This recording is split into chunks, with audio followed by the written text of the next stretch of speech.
हाँ जी बेटे। तो आपने पिछला काम तो कर लिया होगा सारा, ठीक है ना। थोड़ा ये चैप्टर ना थ्योरी बेस्ड ज़्यादा होता है, पर इसमें न्यूमेरिकल क्वेश्चंस बड़े निकलते हैं, वो आपको धीरे धीरे समझ आ जाएंगे सारे, ठीक है ना। लो जी, तो अब एक नया टॉपिक लेके आ रहा हूँ। ये पूरी स्टोरी अपने इस लेक्चर में करेंगे आज, ठीक है ना। ये आपको केमिस्ट्री में भी काफ़ी हेल्प करेगा। कि टॉपिक का नाम है न्यूक्लियर बाइंडिंग एनर्जी।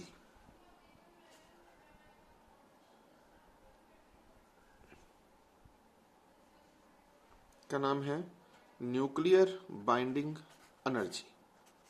हाँ जी, ये बाइंडिंग एनर्जी कुछ भी कह दो आप, ठीक है ना जी।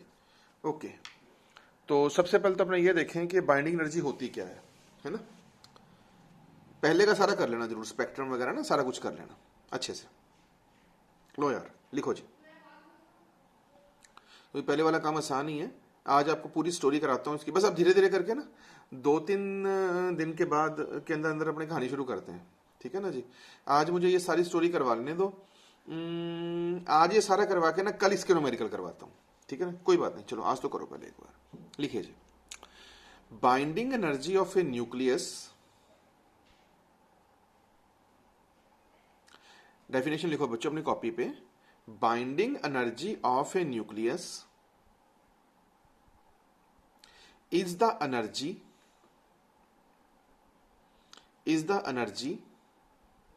with which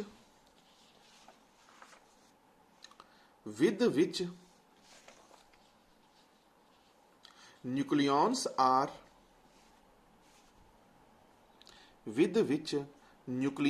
are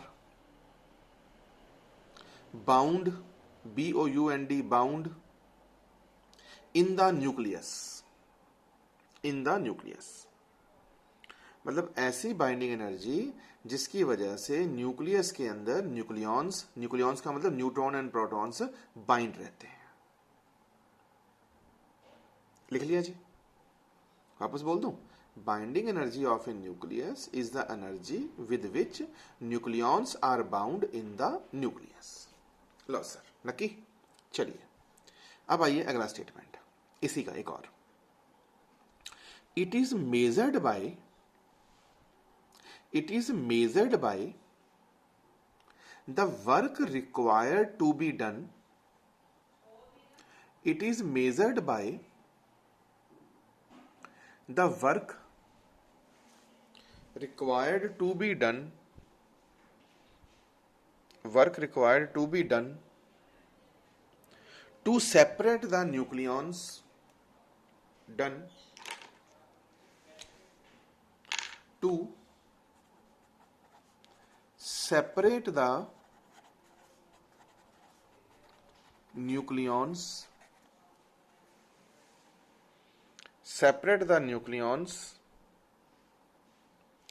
an infinite distance apart. Nucleons an infinite distance apart from the nucleus. Distance apart from the nucleus, comma, so that they may not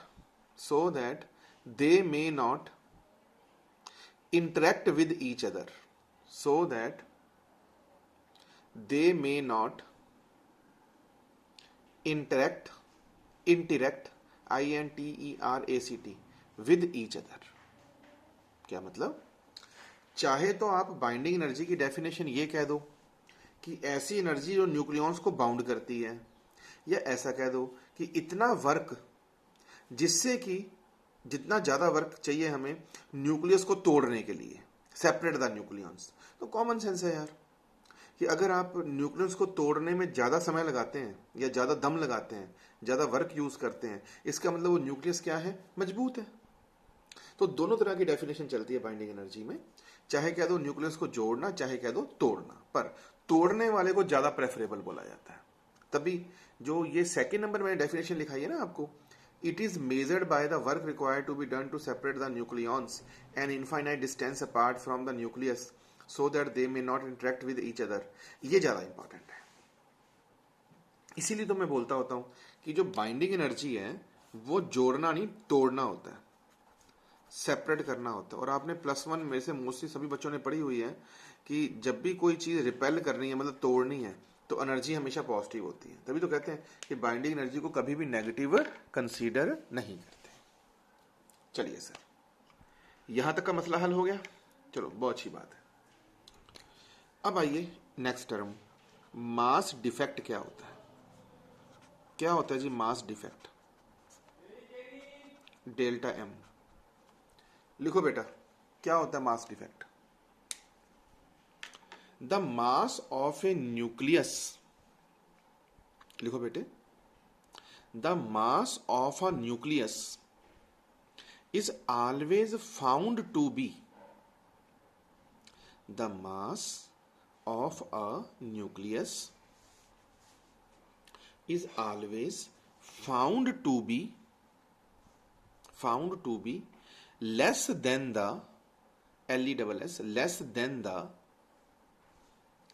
sum of, less than the SUM sum, less than the sum of the, less than the sum of the masses, sum of the masses of its nucleons, sum of the masses of its nucleons, ठीक? This difference delta m, this difference delta m is called mass defect, is called mass defect। क्या मतलब कि sir किसी भी nucleus का मास उसके अंदर के जो न्यूक्लियॉन्स के मासेस होते हैं उससे हमेशा कम होता है, और न्यूक्लियॉन्स के मासेस का न्यूक्लियस के मास से जो डिफरेंस होता है वो डेल्टा एम होता है, जो कि हमेशा पॉजिटिव होता है। क्लियर? पॉजिटिव होता है। चलो गुप्ता सर, आपने डेफिनेशन बोली, मान ली, अब क्या कहें तो क्या, थोड़ा मीनिंग तो समझाओ। अब आइए इसका नेक्स्ट स्टेप, बोलो बेटे बाइंडिंग एनर्जी क्या होती है?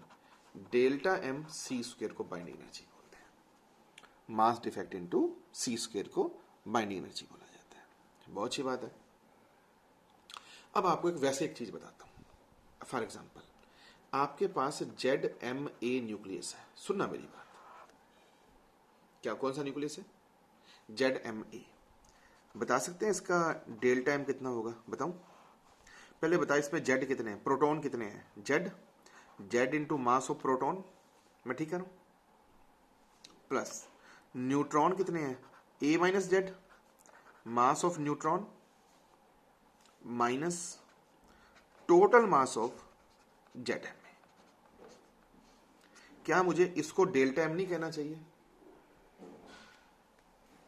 नहीं समझ आया? चलो अगेन ट्राई करते हैं। जैसे मैं आपको कहता हूं 17 क्लोरीन 35 है मेरे पास, फॉर एग्जांपल, मैं पूछूं इसे डेल्टा एम बता, आप कहोगे गुप्ता सर 17 इसमें प्रोटॉन है और 18 न्यूट्रॉन है, 35 माइनस 17 प्रोटॉन है, तो 17 into 1 mass of proton, 18 into 1 mass of neutron, minus total मास कितना है? 35, जो भी पेपर में दिया हुआ है। 35 AMU होता है ना मास, तो जानते हो गया AMU। ये सब चीजें मैं आपको कल कराऊंगा, आज आपको ये कराना था। तो इसको डेल्टा एम बोलते हैं। हाँ, आपकी नॉलेज के लिए बता दूं, लिखाऊंगा मैं कल, प्रोटॉन का मास 1.007 और न्यूट्रॉन का मास, केमिस्ट्री वाले सर ने बताया भी होगा आपको शायद, 1.008 होता है। हाँ, इसके बाद तो चाहे कुछ मर्जी लिख दो, 3 4 5 6 7 8 कुछ मर्जी लिख दो, मतलब आपको इसके बाद की टर्म में याद करने की जरूरत नहीं है, ये तो बेवकूफी बनाना होता है। इसके बाद तो कुछ भी लिख दो, 3 6 7 जो आपकी मर्जी। ये जरूर ध्यान रखना कि प्रोटॉन का मास 1.007, न्यूट्रॉन का 8 AMU, मतलब न्यूट्रॉन का मास प्रोटॉन से थोड़ा सा ज्यादा होता है। गुप्ता सर बात आपकी ठीक है?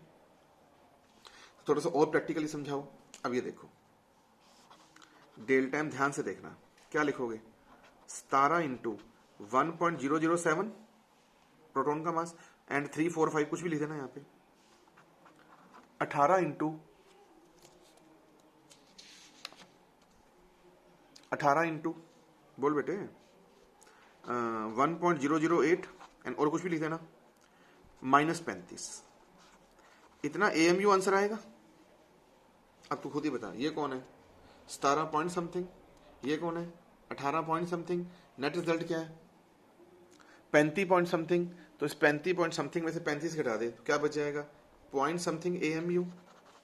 इसी को क्या बोलते हैं, डेल्टा एम। ये बेसिक मेथड होता है बेटे डेल्टा एम निकालने का। कहो तो रिपीट कर दे। अब मुझे लगता है तभी कल मैं आपको काफी सारे न्यूमेरिकल कराऊंगा, तभी मैं करूँ, आज की कहानी समझ लेना। डेल्टा एम देखो ना, Z mass of proton A minus Z mass of neutron minus total मास। यही मैंने आपको डेफिनेशन लिखाई है कि न्यूक्लियस के अंदर न्यूक्लियॉन्स के टोटल मास का सम टोटल न्यूक्लियस के मास से थोड़ा ज्यादा होता है, और इसका जो डिफरेंस होता है वही मास डिफेक्ट कहलाता है। और बाइंडिंग एनर्जी निकालनी है तो वही आइंस्टाइन वाला formula, delta M C square होता है। कहो तो रिपीट कर दे, ये हमेशा इससे बड़ा होता है। हाँ जी, इतनी बात समझ आ गई। चलिए, अभी इसके बाद आपसे और अभी बात नहीं करते, वो कल करेंगे, आज नहीं, आज ना फिर कंफ्यूजन होएगा। अब इतने चलने दो। हाँ, एक चीज ना आपने मुझे लगता है केमिस्ट्री में करी होगी, नहीं करी तो मैं एक बार करा देता हूँ, वो पॉइंट है ना। आप जानते हैं एक AM, एक ऐसे करो छोड़ो पर, आपने ना एक कल ही करेंगे, आज इसको याद कर लो, ये आपको आता होगा मुझे लग रहा है। कल मैं प्रूव कराऊंगा, कल तो मैंने सारी लाइन वाली प्रूव करानी है। एक AMU मास की एनर्जी 931 MeV होती है ना। तो जैसे कल को पेपर में क्वेश्चन आ जाए कि जनाब आपने इतना इतना AMU निकाल लिया था, पॉइंट समथिंग AMU, तो ये तो डेल्टा एम आ गया था। अगर जो ये पॉइंट समथिंग AMU आया है, इसको 931 से गुणा कर दो, तो क्या इसकी बाइंडिंग एनर्जी नहीं आ गई। अरे बेटे अभी तो बताया है, एक AMU की एनर्जी 931 MeV होती है। ME का मतलब MEV का मतलब मेगा इलेक्ट्रॉन वोल्ट, MEV का मतलब मेगा इलेक्ट्रॉन वोल्ट होती है। ये मैं कल प्रूफ भी करा दूंगा, वो आप चिंता मत करो, ठीक है ना जी। जिनको नहीं आता कोई बात नहीं, एक बार पर ये समझ तो लो यार एक बार। तो इतनी MEV एनर्जी होती है। तो अब तो मुझे लगता है न्यूमेरिकल निकालने आसान हो जाएंगे आपसे, कि टुकड़ों का मास ले लो माइनस ओरिजिनल मास ले लो। मैं तो बच्चों को मोटी से तौर पर ऐसे समझाता होता हूँ कि पहले आप टुकड़ों का मास ले लो, टुकड़ों का मतलब प्रोटॉन का न्यूट्रॉन का, उसका सम कर दो, माइनस टोटल मास ले लो, और चक्के जो डिफरेंस आए उसको 931 से गुणा कर दो, चुप करके आपके पास बाइंडिंग एनर्जी तैयार। हाँ, इसमें कुछ पंगे होते हैं, वो पंगे कुछ अभी कराएंगे, कुछ फिर मिलने पे करेंगे। अब बताओ यहां तक का मामला सेट हो रहा है। ओके ना, अब आता है अगला टॉपिक, बाइंडिंग एनर्जी कर्व क्या होता है। बाइंडिंग एनर्जी कर्व ये क्या चीज होती है जी, बताओ हमारे को, किसे कहते हैं बाइंडिंग एनर्जी कर्व। हाँ जी, तो देखिएगा,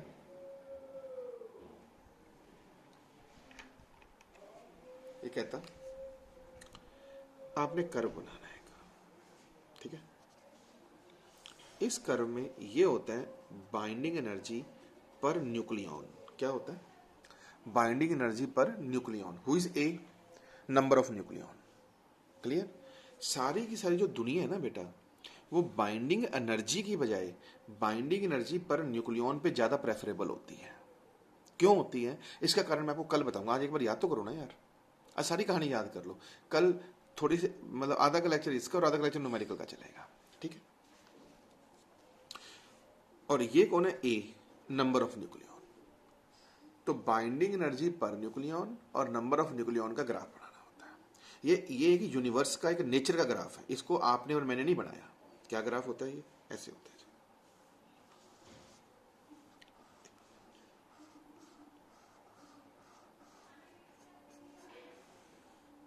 कुछ इस टाइप का ग्राफ बनता है। चलो सर आपकी बात मान लेते हैं, इसमें जो ये पॉइंट होता है ये होता है 1H1 या 1H2 कुछ भी लगा लो, ये तो आपको दिख ही रहा है ना कि अब लेफ्ट टू राइट जाएंगे तो ए बढ़ेगा। जो ये नीचे बनी है ना ये डिप, जैसे ये मैं आपको बताता हूँ, और ये बनी है पीक्स, जैसे ये वाली पीक होती है 2 हीलियम 4, ध्यान से देखना,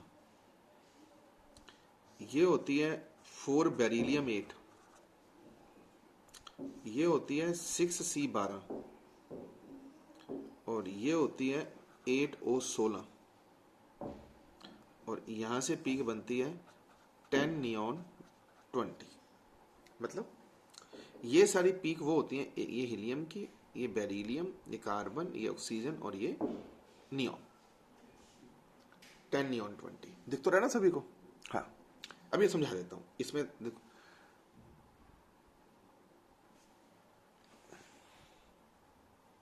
हाँ दिख रहा है ना ये, ठीक है। चल,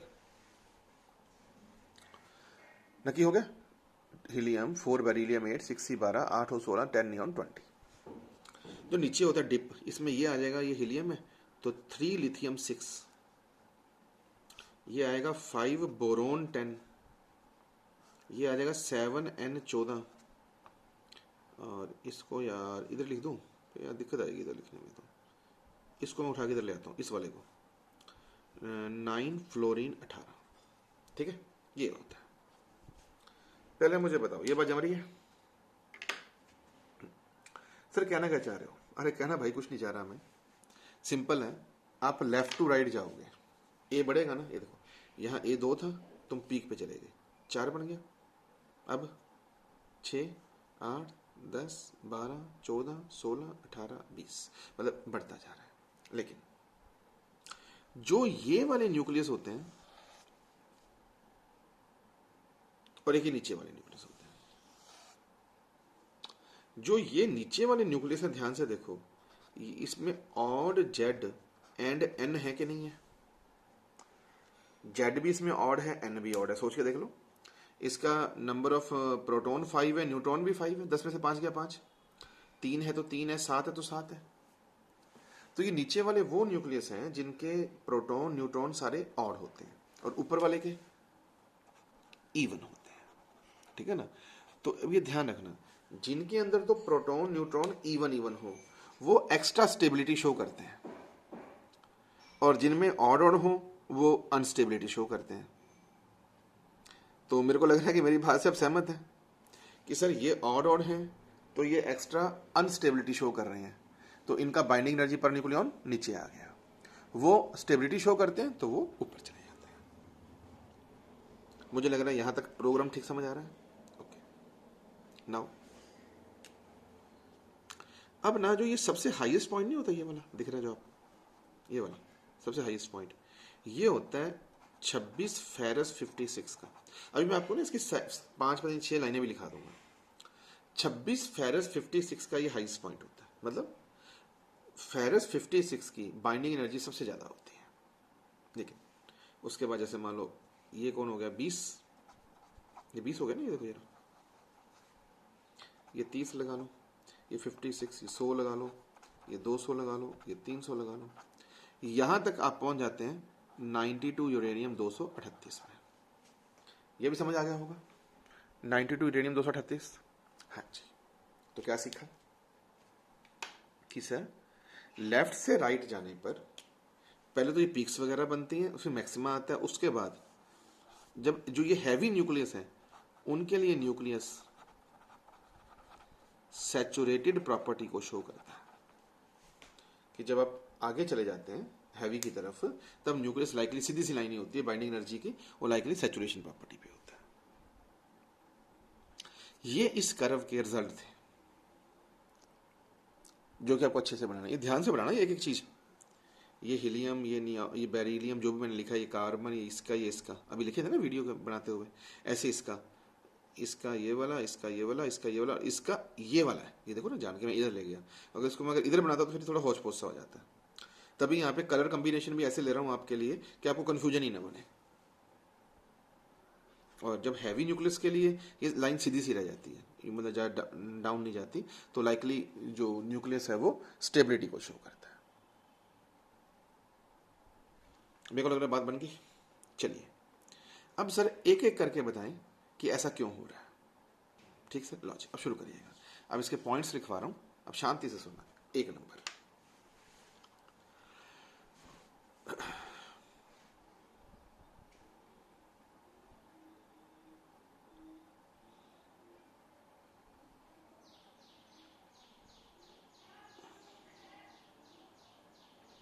ऐसे लिखो, पहला नंबर पॉइंट लिखो, the decline in the curve. अब इसका पहला नंबर पॉइंट लिखो,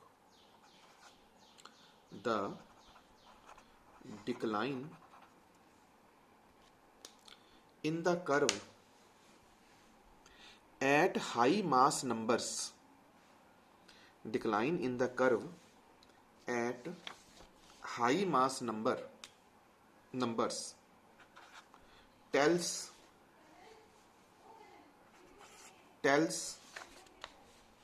us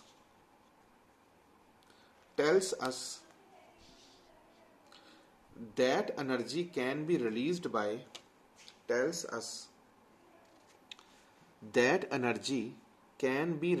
by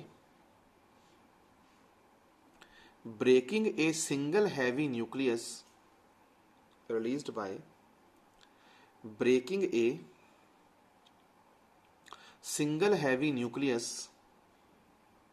into two smaller fragments,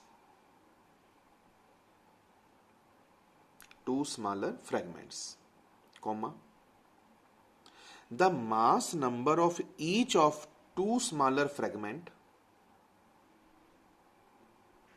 the mass number of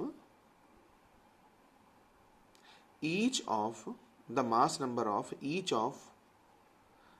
two smaller fragments, the mass number of each of the two smaller fragments will be greater than 60,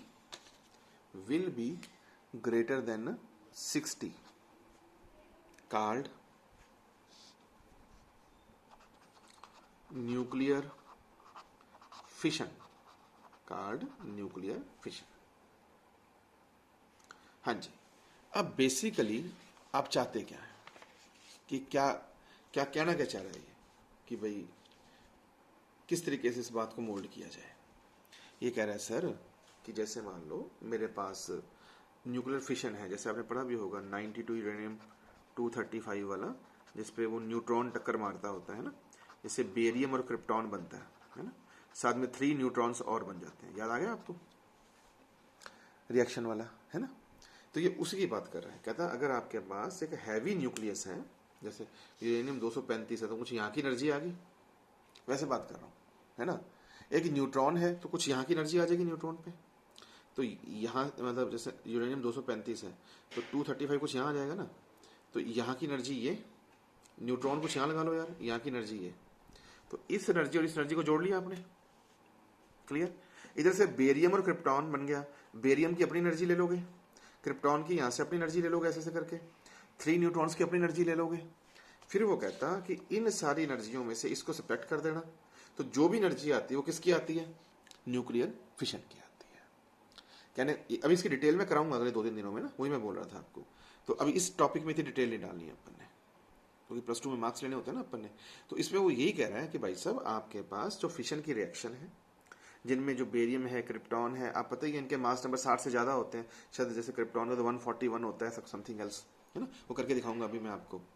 तो उसने यही कहा कि barium है, जैसे यहाँ पे आया, इसकी एनर्जी ली, क्रिप्टॉन की एनर्जी ली, 3 न्यूट्रॉन्स की यहाँ पे एनर्जी ली, ऐसे U35 की एनर्जी ली, इस एनर्जी में से इसको माइनस कर दिया, तो जो भी एनर्जी आएगी वो किसकी आएगी? न्यूक्लियर फिशन की। तो इस ग्राफ से आप फिशन के बारे में बता सकते हैं, ये मतलब है इसका। ठीक, ये सारे के सारे ना एक तरह से प्लस 2 में शॉर्ट, वेरी शॉर्ट के आंसर्स हैं और मल्टीपल चॉइसेस हैं, क्योंकि न्यूक्लियर फिजिक्स में आते ही ऐसे क्वेश्चन है। अब आइए इसका सेकंड नंबर पॉइंट क्या कहता है।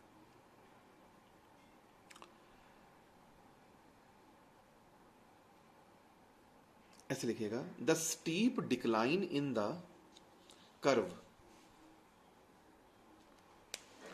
The steep decline in the curve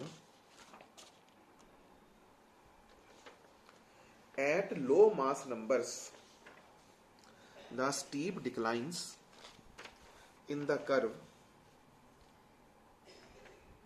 at low mass numbers indicate that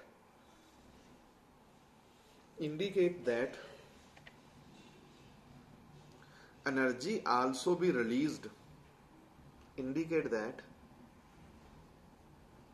energy also be released if two very light nucleus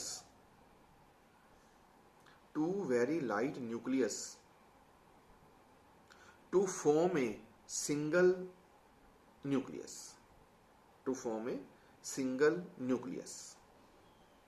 called nuclear fusion. हाँ जी, क्या कहता है वो? The steep decline in the curve at low mass numbers indicates that energy also be released if two very light nucleus combine to form a single nucleus. कहने का मतलब उसका ये है कि आपने पढ़ा भी होगा कि जैसे आपको पता भी होगा कि जो न्यूक्लियर फ्यूजन है वो सन में होता है, उसकी बहुत एनर्जी होती है। कितनी होती है मैं कह रहा हूँ ना, कल के लेक्चर में या परसों के लेक्चर में निकाल के दिखाऊंगा आपको। तो उसने ये कहा, जैसे आपको एक मोटी सी बात बताता हूँ, जैसे मान लो ये रिएक्शन होती है आम तौर पे फ्यूजन की, बाकी तो चलो आपने केमिस्ट्री में भी करी होंगी, मैं आपको वैसे बता रहा हूँ, ये रिएक्शन होती है मोटे से तौर पे। लेकिन आपने ये रिएक्शन टॉपिक में नहीं लिखनी, टॉपिक में तो ये लिखना है, जैसे समझा रहा हूँ आपको। जैसे आपके पास 1H2 है, 1H2 की एनर्जी ये रही, एक 1H2 और इसकी एनर्जी एक और ये रही, मतलब कुल मिलाकर इतनी एनर्जी यहाँ तक पहुँच गए, मतलब इतनी एनर्जी और लगा लो, कुल यहाँ तक पहुँच गए ना। लेकिन इससे बना हीलियम कहाँ जंप मार गया ये पड़ा, तो इसमें देखो एनर्जी का कितना जबरदस्त गैप आ गया। तो इसका मतलब न्यूक्लियर फ्यूजन में एनर्जी का गैप बड़ा जबरदस्त जाएगा, तभी तो वो सन में यूज होती है। अब आपको कोई गुप्ता सर कितना गैप आएगा, क्यों आएगा, ये सब चीजें कल बताएंगे आपको। लेकिन न्यूक्लियर फ्यूजन को भी ये ग्राफ दिखा रहा है, फिशन को भी दिखा रहा है। दिखा दिया जी दो। इसके बाद जब थर्ड नंबर आएगा पॉइंट, तो आपने पीक्स वाला बना के आना पॉइंट, ये लिख देना यहाँ पे, ये 2 हीलियम 4 वाला, 4 बेरिलियम 8 वाला, ये पूरा लाइन से यहाँ पे लिख के, ये वाली प्रोग्राम यार इसमें लिख देना कि जी E1 Z और E1 N है, और ये एक्स्ट्रा स्टेबिलिटी शो करते हैं। चौथे में पीक्स के बाद जो है आपका ये इसका डीप लिख देना, बस डीप का लिख देना कि जनाब ये सारे के सारे ये 3 लिथियम 6 7 एंड 14 वाले, ये वाले ऐसे सारे लिख देना। अच्छा कि सर इसमें Z और N दोनों ऑड होते हैं, तो ये अनस्टेबिलिटी को शो करते हैं, जिसकी वजह से इनकी बाइंडिंग एनर्जी घट जाती है।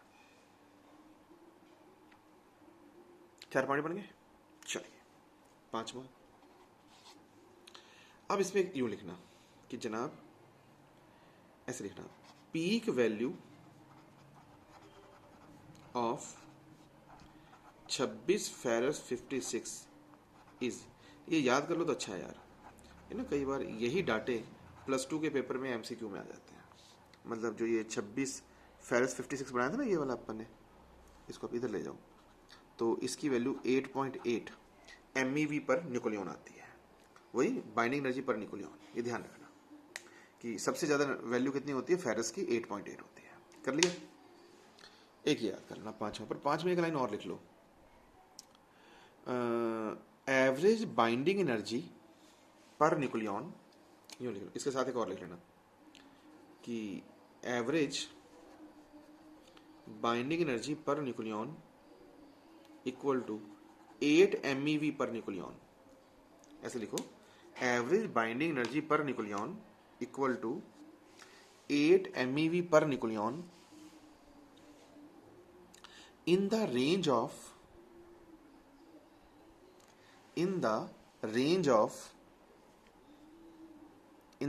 of mass number equal to 30 to 120। एक प्रैक्टिकली आंसर ये आता होता है। क्या मतलब कि ये रहा 30, ये रहा 120, यहाँ लगा लो। इसका जो रेंज का इस मतलब ये 30 और 120 की जो बाइंडिंग एनर्जी की जो एवरेज है वो राउंड अबाउट 8 के आसपास आती होती है। क्लियर? तो ये दोनों डाटे आप याद कर लेना। बन गई बात? ओके। अब एक क्वेश्चन ये आता है, एक अपना रह गया इस सैचुरेशन प्रॉपर्टी वाला, ये लास्ट वाला, कि in for saturated properties, for saturation property कैसे समझाएं आपको, यूं लिख लीजिएगा कि ऐसा होता है बेटे, थोड़ा ध्यान रखना, चाहे प्रोटॉन प्रोटॉन है, चाहे न्यूट्रॉन न्यूट्रॉन है, चाहे न्यूट्रॉन प्रोटॉन है, ये मैं आपको लाइनें कल दिखाऊंगा, तीनों जाने ना अट्रैक्शन न्यूक्लियर फोर्स को शो करते हैं। पहली बात तो आप ये समझ लेना, पीपी एनएन और एनपी में न्यूक्लियस का अट्रैक्शन फोर्स लगता है, रिपल्शन नहीं लगता। मतलब इसका मतलब न्यूक्लियस के अंदर कभी भी कूलम लॉ अप्लाई नहीं होता। मैं ठीक कह रहा हूं? तो न्यूक्लियस में न्यूट्रॉन न्यूट्रॉन में भी फोर्स लगेगा। तभी तो कहते हैं कि जो न्यूक्लियर फोर्स है, मैं कल लिखाऊंगा बेटे आपको सब चीजें, चार्ज इंडिपेंडेंट फोर्स होते हैं। जो न्यूक्लियर फोर्स होते हैं ना, चार्ज पे डिपेंड नहीं करते, इंडिपेंडेंट फोर्स होते हैं। क्लियर? तो अब इसका लॉजिक मैं आपको बताता हूं कि अब 6 के बाद, अब इसके बाद हमने, अब यहां से ना, सुन रहे हो, इंडिपेंडेंट फोर्स होता है। अब यहां से मैं कैसे करें यार, ऐसे कर लूं, होते हैं। अब सुनो, वो कहता जनाब जैसे जो 4 हैवी न्यूक्लियस के लिए, हैवी न्यूक्लियस ये है ना 92 यूरेनियम 235 वगैरह के लिए, इसमें बताना न्यूट्रॉन कितने हैं, 138 और 8 146, और प्रोटॉन कितने हैं 92। मतलब न्यूट्रॉन के नंबर प्रोटॉन से थोड़े से ज़्यादा है, यहाँ पे वो यूं कह रहा है, ठीक है ना। तो वो कहता है कि जनाब ऐसा था कि सच में तो देखा जाए कि जितने ज़्यादा न्यूट्रॉन, ऐसा होता है बेसिकली तो यार, जितने ज़्यादा प्रोटॉन होंगे, जितने ज़्यादा न्यूट्रॉन होंगे, स्टेबिलिटी उतनी बढ़ेगी। लेकिन वो फिर भी वो कहता, फिर भी आप ये कहोगे गुप्ता सर, जब आप कहते हो स्टेबिलिटी बढ़ेगी तो यहाँ तो ये चीज़ थोड़ी सी डाउन हो रही है, हैवी न्यूक्लियस में डाउन हो रही है, डाउन क्यों हो रही है? तो उसने ये कहा कि ठीक है सर, वैसे तो देखो आप बिल्कुल ठीक कह रहे हो कि एन की वैल्यू पी से या एन की वैल्यू जेड से ज़्यादा है, ठीक है ना। लेकिन फिर भी वो कहता है कि no doubt nuclear force charge independent है। इवन देन भी माड़ी मोटी पॉसिबिलिटी होती है कि जब जेड काफ़ी ज़्यादा हो जाता है ना, जेड 83 से ज़्यादा हो जाता है ना, तो थोड़ा बहुत वो कूलम लॉ अप्लाई कर लेता है प्रैक्टिकली। क्लियर? तभी कह रहा हूँ ये सारे लैब के एक्सपेरिमेंट है। तो मैं अभी लाइनें बना के दिखाता हूँ आपको, एक बार सुन लो। तो कहता है जनाब वैसे तो देखो एन जितना ज़्यादा होगा उतना फायदा, ताकि चार्ज ही ना हो यार, तो अट्रैक्शन ही अट्रैक्शन और न्यूक्लियस स्ट्रांग हो जाएगा। फिर भी वो कहता है कि अगर जेड की वैल्यू 83 से ज़्यादा हो जाती है ना, फिर जेड में ना माड़ा मोटा कूलम्स लॉ लगना शुरू हो जाता है, कूलम रिपल्शन, क्योंकि जेड तो जेड के साथ कूलम रिपल्शन ही लगाएगा, जिसकी वजह से न्यूक्लियस की स्टेबिलिटी थोड़ी सी डाउन हो जाती है। फॉर दैट रीजन ये इतना होता है। इतनी डाउन भी नहीं होती कि जमा नीचे चला जाए, इतना का होता है। क्लियर? तो छठे नंबर पॉइंट पे ये लिखने के बाद, इतना जो मैंने अभी लिखा है ना आपको, ये वाला प्रोग्राम, ये वाला, ये लिखने के बाद लिख लीजिएगा कि when Z greater than 83, so additional neutrons fail to compensate the Coulomb repulsion, between protons and the corresponding nucleus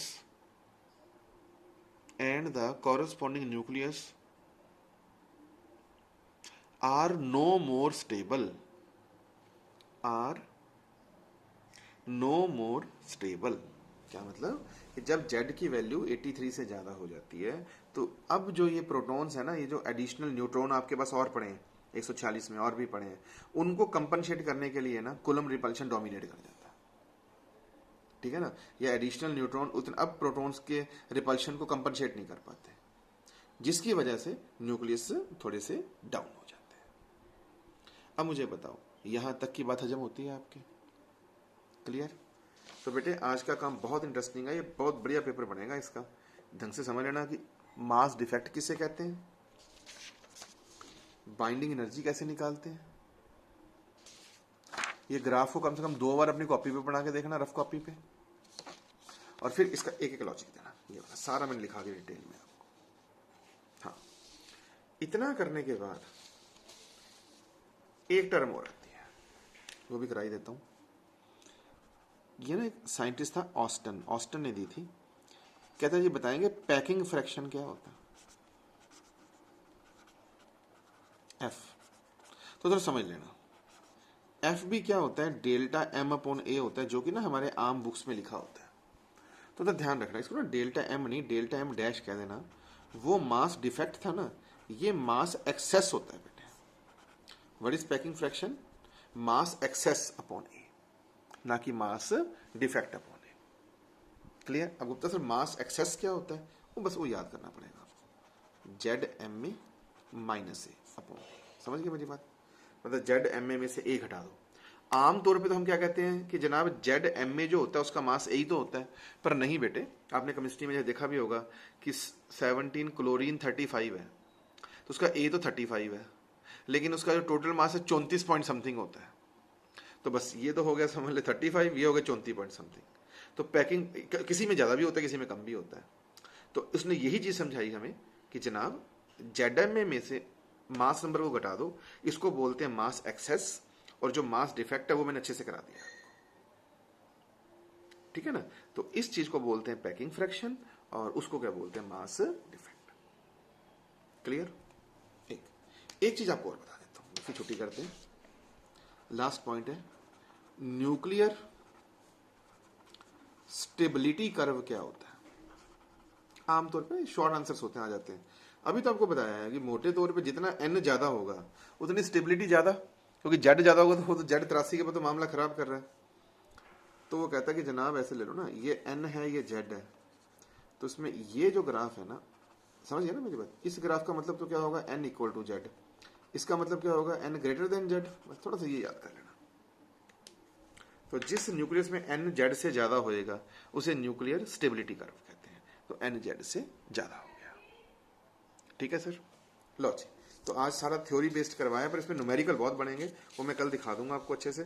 तो प्लीज अभी दोनों पेज ना, एक पेज ये पूरा, और कम से कम कितनी सारी थ्योरी लिखाई है इसकी मैंने, और ये इसको अच्छे से 2-2 बार पढ़ लेना यार, ठीक है। चलो अब ये काम करो, फिर नेक्स्ट देखते हैं। ओके।